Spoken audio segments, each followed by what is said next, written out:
Hello everyone, today మన video వచ్చేసి normal haemogram values. నార్మల్గా హెచ్బి అనేది మేల్స్లో 13 to 70 grams per DL అనేది ఉంటుంది. ఫీమేల్లో అయితే 11 to 16 grams per DL అనేది ఉండాలి. నెక్స్ట్ ఆర్బీసీస్ వచ్చి 4.5 to 6 million per mm³ of blood. And డబ్ల్యూబీసీస్ 4000 to 11,000 cells per mm³ of blood. And platelets వచ్చేసి 1.5 to 4 lakhs అనేది ఉండాలి. And INR international normalized ratio అంటే ఇది బ్లడ్ క్లాటింగ్ టైం అండి. ఎంత టైంలో క్లాట్ అవుతుంది, ఇప్పుడు ఏదైనా శాంపిల్ తీసుకునేటప్పుడు ఎన్ని సెకండ్స్లో అది క్లాట్ అయిపోతుంది అనేది తెలుసుకునే time 0.9 to 1.1 second. And APTT అంటే యాక్టివేటెడ్ పార్షియల్ థ్రాంబోప్లాస్టిన్ టైం. ఇది ఏంటంటే రియేజెంట్, బ్లడ్ శాంపిల్ తీసుకున్నాక అందులో రియేజెంట్ అనేది యూజ్ చేస్తారంటే అది యూజ్ చేసినాక మనకి ఆ బ్లడ్ అనేది ఎంత టైంలో క్లాట్ అవుతుంది అనేది తెలుస్తుంది. అది 21 to 33 seconds అనేది నార్మల్.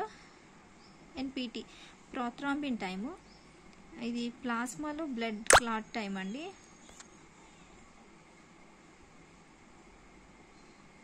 అండ్ బ్లీడింగ్ టైం అంటే ఇప్పుడు నార్మల్గా మనకి ఏదైనా ఇంజురీ అయినప్పుడు అది బ్లీడ్ అనేది ఎంత టైం అనేది తెలుసుకోవాలి. అది ఎంత అంటే నార్మల్ వచ్చేసి 3 to 7 minutes.